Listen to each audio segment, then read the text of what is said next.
Un élu reconquête, oui, oui, ça existe. Il y a même des maires reconquête. J'ai découvert ça très récemment. Alors, c'est pas des grosses communes, mais il y a des maires qui sont revendiqués par reconquête et des élus. Et j'en ai trouvé un qui me semble très intéressant. Il s'appelle Pierre-Yves Thomas.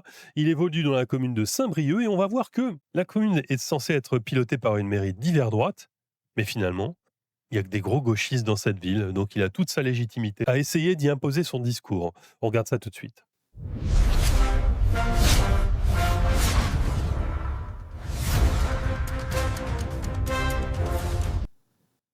Mais évidemment, avant toute chose, n'oubliez pas le petit pouce sous cette vidéo ainsi que le boost essentiel pour donner de la visibilité à cette vidéo si vous n'êtes pas abonné à la chaîne.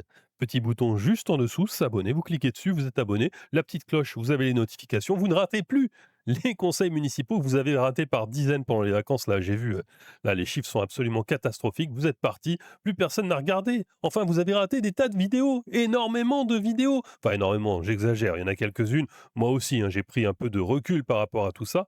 Et donc j'en ai fait un peu moins. Mais il y a des choses très intéressantes que vous allez pouvoir retrouver dans les playlists. Désormais, vous pouvez également me soutenir sur Tipeee. Il y a un lien qui va se balader quelque part sur l'écran et que vous pourrez retrouver dans la description pour soutenir le développement de la chaîne. Je vous garantis que c'est pas facile de développer une chaîne YouTube et votre soutien, votre aide sera la bienvenue. 1 euro, 2 euros, 250 000 euros, peu importe, du moment que vous mettez la main au portefeuille pour aider cette chaîne enfin. Allez, on y va. De subvention de fonctionnement est exceptionnel. 3 lignes ont retenu mon attention. En fait, il y en a 2 qui vont à peu près ensemble. C'est la subvention pour CFDT territoriaux Saint-Brieuc et CGT territoriaux Saint-Brieuc. Alors peut-être, moi je me pose la question, pourquoi est-ce que ces entités perçoivent une subvention, mais c'est peut-être historique. Je ne connais pas tout, loin s'en faut.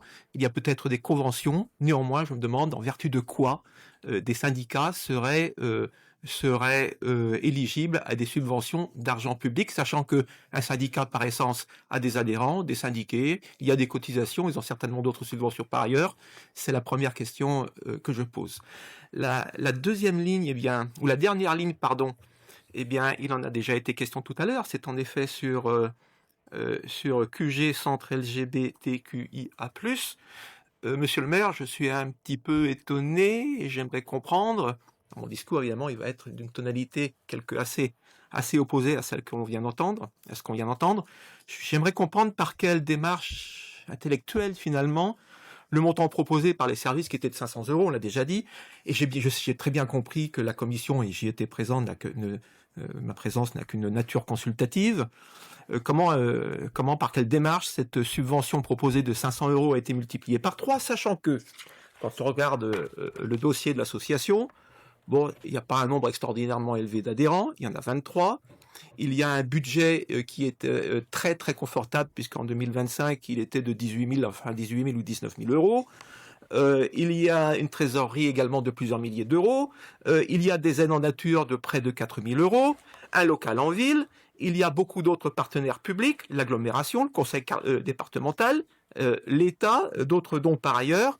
Et donc, effectivement, eu égard à d'autres associations qu'on a regardées avec, j'espère, le même regard, eh ben, j'ai du mal à comprendre que ce qui a été proposé par les services a été multiplié par 3. Et c'est pour moi d'autant plus étonnant qu'en outre, cette association et la marche des fiertés qui va avec, c'est, je dirais, la quintessence du mouvement catégoriel, en l'occurrence avec un discours victimaire, on l'a vu à l'instant, un discours également très très revendicatif, fait de militantisme politique extrême. J'en veux pour preuve le compte rendu de Ouest France, et celui du Télégramme était à peu près le même. Hein, c'est le titre de Ouest France.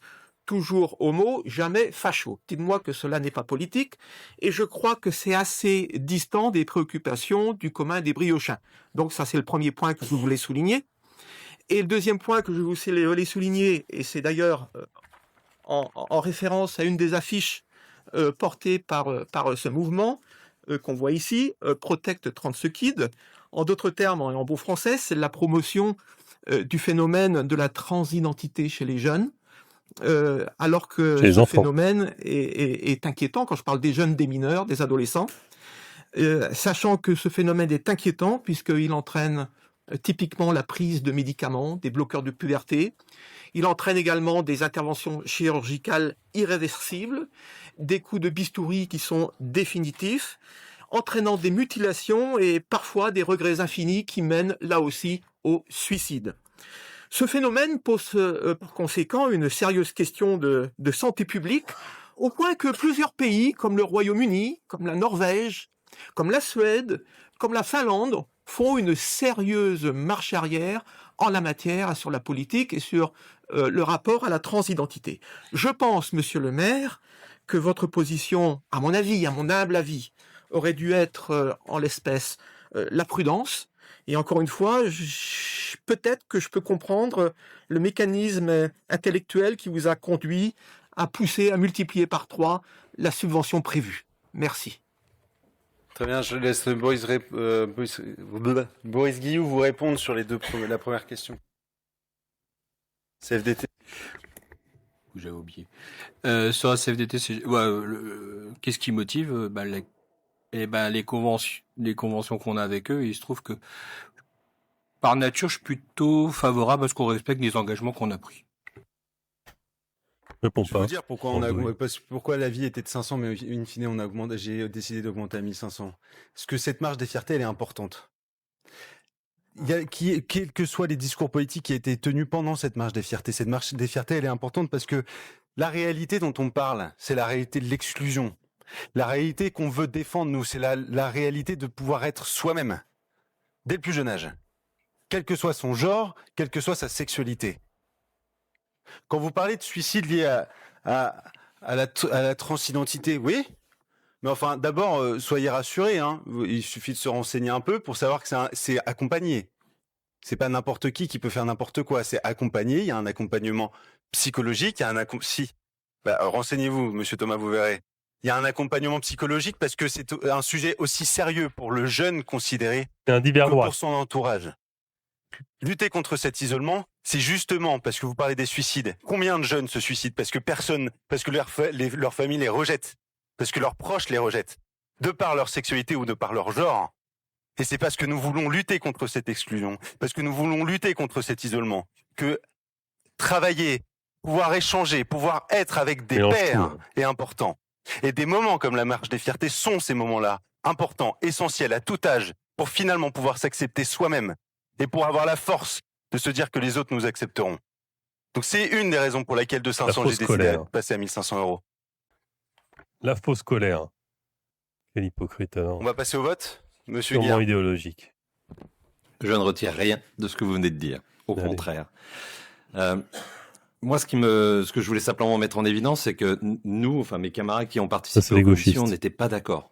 Même si l'avis majoritaire était à 500, pas celui que nous avons voté. C'est-à-dire que nous avons voté contre. Il faut savoir que l'avis majoritaire implique des choix différents, qu'on soit bien clair.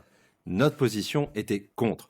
Vous avez choisi de la réintégrer, on va dire, en partie dans ses droits, et on peut, Thibault le disait tout de suite, que le soutenir. Mais au bout du bout, le monde dans lequel on vit, c'est celui que vous avez exprimé, c'est celui que mes camarades et Thibault a exprimé. Moi, je comprends parfaitement que Monsieur Thomas ne comprenne pas et ne voit pas ce monde-là, que ce monde-là ne vous parle pas, peut-être. Mais en aucun moment, vous pouvez refuser le droit et la liberté aux autres.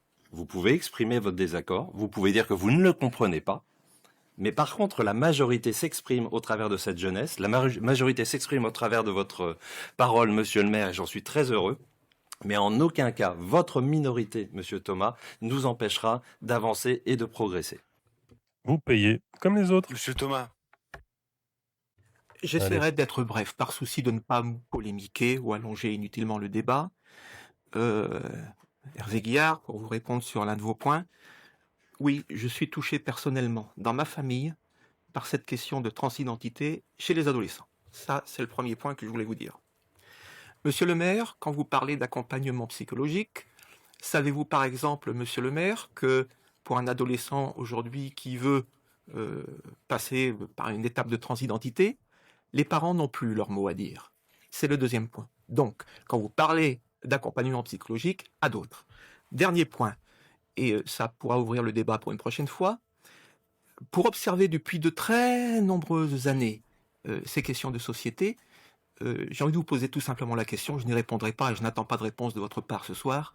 Qui croyez-vous sérieusement qui est le plus inclusif ou qui est le plus exclusif? Autrement dit, dans les associations LGBT sont-elles surtout inclusives ou sont-elles surtout exclusives? Ah C'est ah! une question qui mérite d'être pensée. Je vous remercie.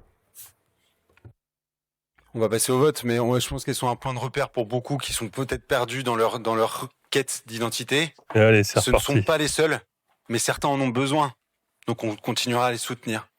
Il s'agit pas de Qu'on ça. soit d'accord ou pas sur leur discours politique, mais on les soutiendra pour l'engagement qu'ils ont Bah, en voyons. faveur de voyons. celles et ceux qui ont besoin d'être entourés. On va passer Didier Le Buan. Sur le point concernant les organisations syndicales, Mort de rire. Boris a répondu sur le droit. Non. Il a raison.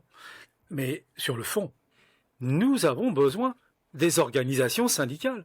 Elles sont essentielles pour le fonctionnement social, le dialogue que l'on doit avoir avec les employés municipaux en particulier et avec l'ensemble du corps social. Les syndicats sont des pièces fondamentales, essentielles, qui construisent notre société. Donc, les subventionner, ça tombe sous le sens. Ça n'est pas aux administrés d'une ville de les soutenir Très bien. financièrement. Alors, cette espèce de réaction qu'a eu Guillard, alors on va remettre l'image au ralenti là. L'identité chez les adolescents. Voilà. Ça, c'est le premier.